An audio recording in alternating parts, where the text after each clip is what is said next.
Bonjour, je vais vous présenter dans cette vidéo mon retour d'expérience de cette ponceuse Tiswall. Et on va commencer par le déballage.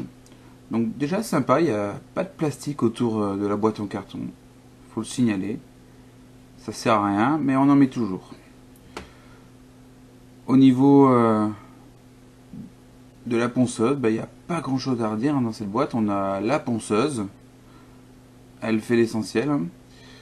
Le petit disque avec le velcro, l'interrupteur on-off sur le dessus, le petit réservoir sur la droite, et sur le devant on a la petite molette pour régler la vitesse, donc de 1 à 6. Elle est assez légère, on la prend vraiment bien en main, et on va le voir après d'ailleurs, elle surprend un peu parce que justement elle est trop légère, on aura tendance à la prendre en main et en fait il faut bien la maintenir avec deux mains.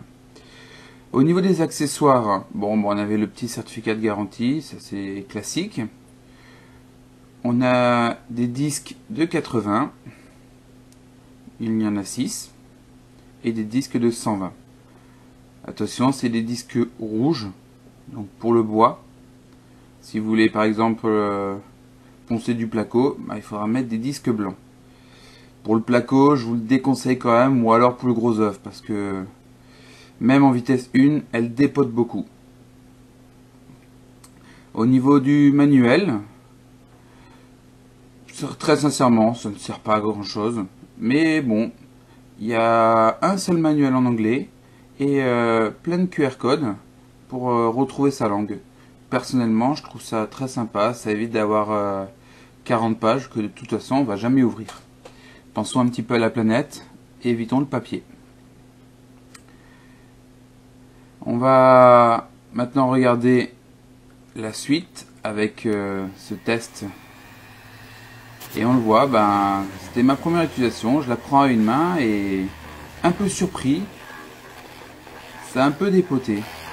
Obligé de la maintenir avec une deuxième main et de bien appuyer, sinon on n'arrivera pas à un bon résultat. On peut passer en vitesse 6. On peut remarquer qu'il n'y a pas trop de poussière, tout est aspiré dans le réservoir, ça c'est vraiment chouette.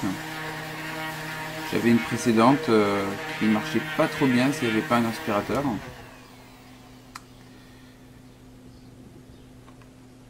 Le rendu est vraiment pas mal.